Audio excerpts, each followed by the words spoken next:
বন্ধুরা, আজ আমি কি কি রান্না করেছি আপনাদের সঙ্গে শেয়ার করব। ছেলেকে নিয়ে খাওয়াতে বসেছি, রান্না সেরে এসে ওকে স্নান করিয়ে খাওয়াতে নিয়ে বসেছি। এখানে নিয়েছি ভাত, আর এই দেখুন উচ্ছে আলু ভাজা করেছি, আর এই একটা করেছি পটল ভর্তা,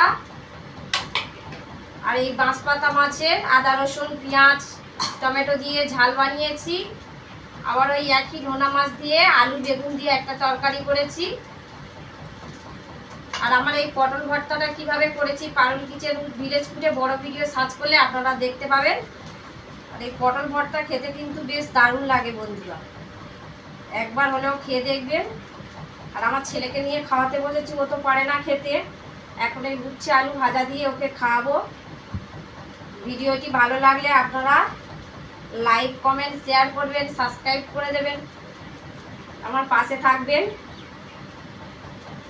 আর আমার ছেলে খেতে পারে না, ওকে তো খাইয়ে দিতে হয়, আপনারা জানেন।